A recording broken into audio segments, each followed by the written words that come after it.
Welcome to the Nemo Guided Tour training video. This video will prepare you for an exciting adventure with Nemo. We're glad to have you along. Please note that this video is designed for people who will be diving with a BLU authorized dive guide.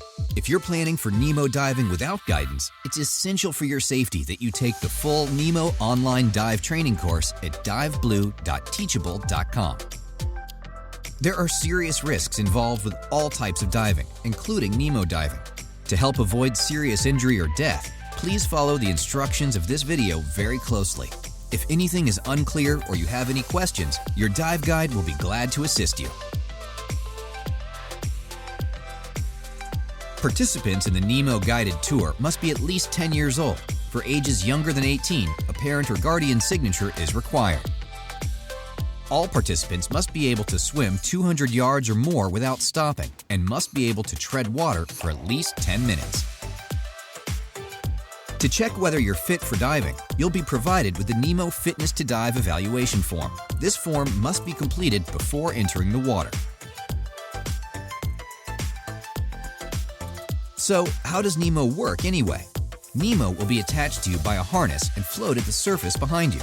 When you start to breathe on the mouthpiece, Nemo will suck in fresh air from the surface and pump it right down to you through the air hose. Your dive guide will help gear you up with a mask and fins and show you how to wear the Nemo dive harness. You may also decide to wear a weight belt, wetsuit, or other gear. Don't worry, your dive guide will help you out. Watch out! Due to the increase in pressure underwater, there are some major rules you need to follow for an enjoyable dive with Nemo, so please pay attention. It won't take long. First, you need to adjust your ears to the pressure underwater. Just like popping your ears on an airplane, pinch your nose and blow out gently against the pinched nose as you descend. Do this every few feet before you feel any pressure in your ears. Listen to your body. If you feel any ear pain or discomfort, go to the surface slowly while exhaling and allow your dive guide to come help you out. Also, don't dive if you're congested. This will make it hard to equalize. Now, the most important rule of diving: never hold your breath. Why, you ask? The air in your lungs expands and compresses with the pressure changes underwater. By holding your breath, you can prevent air from leaving your body while it expands. This can cause a lung overexpansion injury, which may lead to serious injury or death, so never ever hold your breath while Nemo diving. Also, always ascend slowly. A good rule of thumb is to not ascend faster than the smallest bubbles that you exhale. Okay, quick recap on these very important rules of diving. First, never hold your breath. Breathe in, breathe out, repeat. Second, never exceed your smallest bubbles when ascending to the surface.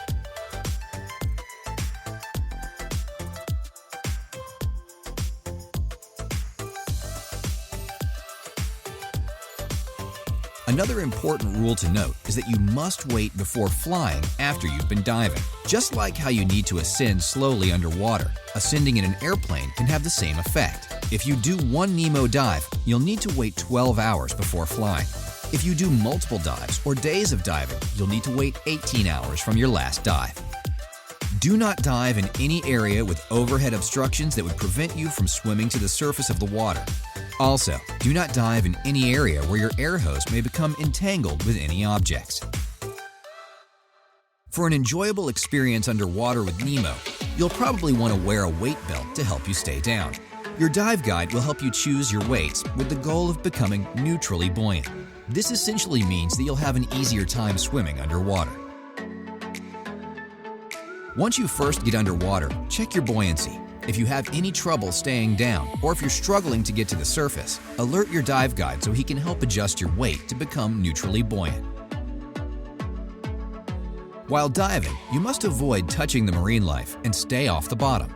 It's best to stay in a horizontal position facing downward toward the bottom. Staying horizontal also helps maintain neutral buoyancy and helps you to see the reef without touching it. How are you doing so far? I'm sure you're super excited to hop in the water by now, but first, we need to cover a few very important Nemo diving skills. These skills will be very useful for all types of diving, so I promise they're totally worth your time. If you have any questions about the following skills video, be sure to ask your dive guide for help. Your dive guide may use hand signals to communicate with you during the dive. Here, we'll go over common hand signals, but your dive guide may show you other signals to look out for. We'll start by covering some hand signals that are used underwater. The thumbs up signal, or pointing up, does not mean what you may think. Instead, it means to ascend or end the dive. Thumbs down means to descend. Your dive guide may signal this to tell you to dive down after swimming at the surface. The OK signal is used as a question to check if a dive buddy is having any trouble. If you see the OK signal, you should respond with the OK signal to confirm if you're OK. Otherwise, the problem signal can be used by tipping a flat hand side to side. There are two options for the stop signal. Option 1 is to hold out a clenched fist. Option 2 is to hold up a flat hand. When you see a stop signal, first stop, then return the stop signal to confirm you understand the request. Your dive guide may tell you to slow down by holding a hand out flat and motioning up and down. If you see your dive guide pointing at their eyes and then at an object, they're telling you to look at something. Your dive guide may also tell you to go in a certain direction. This is important for keeping the group all together. The signal for this is to hold a flat hand out sideways and aim in the desired direction. To tell another diver to come here, hold your hand out palm up and bend your fingers upwards. Now, we'll go over signals for use at the surface. To indicate that you're okay, join your arms together in a ring, or if you only have one hand free, touch the top of your head with one hand. The objective is to make a big O with your arm or your arms to show you're okay. To indicate that you have a problem, wave both hands back and forth.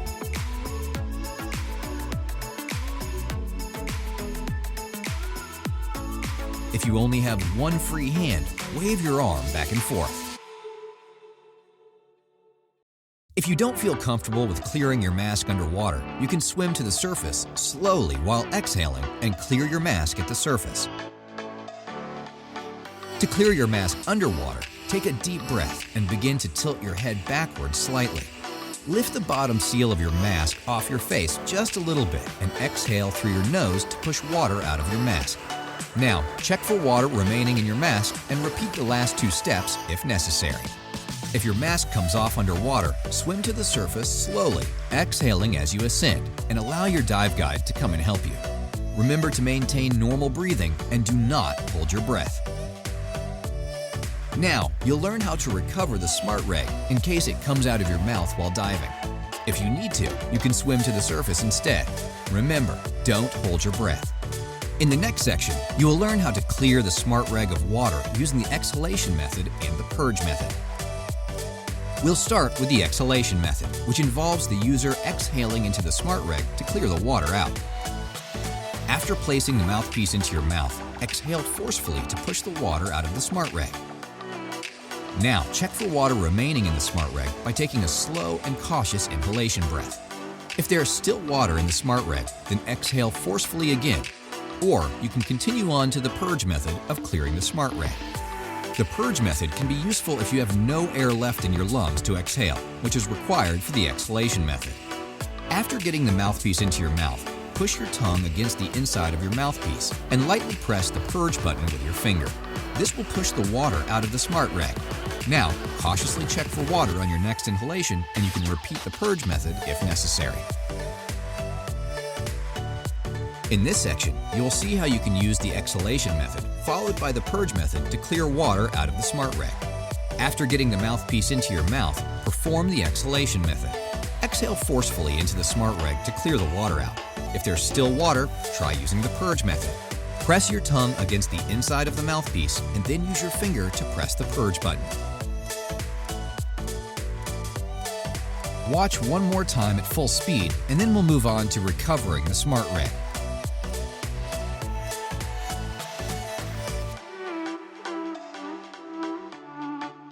In the next section, you're going to learn how to locate the smart rag so you can put the mouthpiece back in your mouth.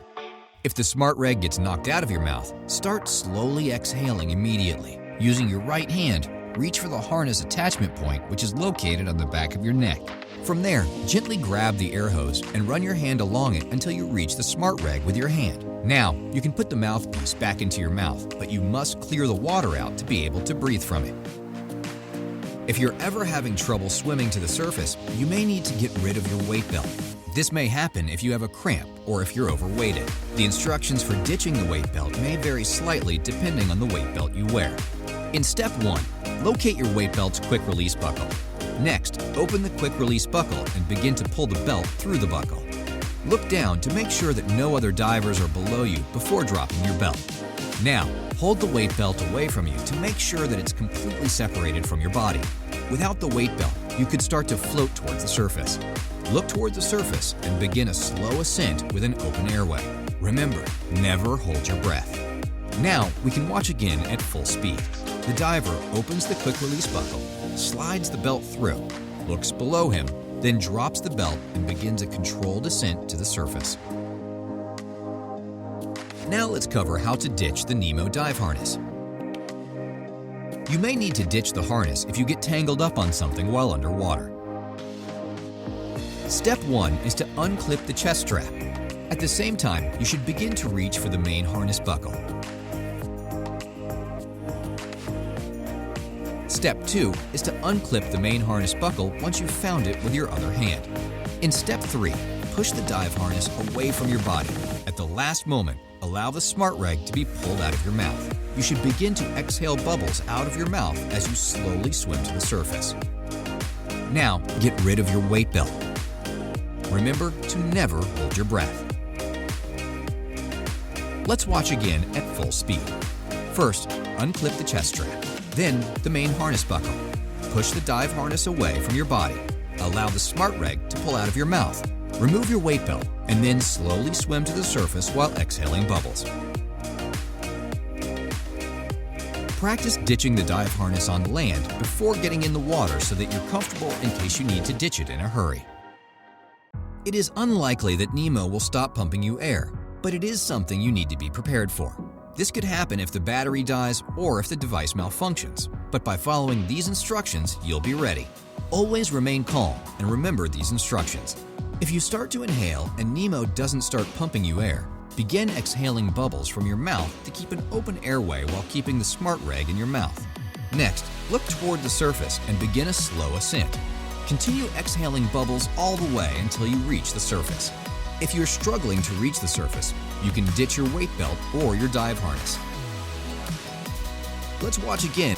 Begin exhaling, look toward the surface, and begin a slow ascent while exhaling bubbles the entire time. You're almost done. Now, let's learn how to use Nemo for help floating on the surface. This could be useful if you get a leg cramp. Rather than grabbing someone else and causing them stress, grab your Nemo for flotation. Just make sure not to flip it over. Follow these instructions carefully. First, swim up to Nemo and reach your arms evenly across the flotation tube. This is important for keeping Nemo balanced in the water. Now, push your arms down onto the flotation tube to help hold your body up and out of the water. Lean back with your face pointing upward. You can now begin to swim toward your exit point if you need to. Now, you will see what not to do while using Nemo for additional buoyancy. Do not grab the handle, as this could cause Nemo to easily flip over. This is why it's very important to balance your arms evenly across the flotation tube. Congratulations! You've completed the Nemo Guided Tour training video. Here are some key points to remember. Equalize your ears on the surface, then every few feet as you descend. Do not descend if you feel pain in your ears. Ask your dive guide if you need help with equalizing. Never hold your breath. Always ascend slowly. Be prepared to ditch your weight belt or dive harness if necessary. If you need to rewatch or go over any of the Nemo diving skills, tell your dive guide now. For reference, here's the list of skills you learned in this video. Hand signals, how to clear your dive mask, how to recover and clear the smart rag, how to ditch the weight belt, how to ditch the dive harness, what to do if Nemo stops working, and how to use Nemo for additional buoyancy. All right, now go enjoy your adventure beyond the surface with Nemo. Follow the lead of your dive guide and don't hesitate to ask for help if you're feeling uncomfortable. After the dive, if you decide you've got to have a Nemo of your own, ask your dive guide about special offers on buying a Nemo. Thanks for watching.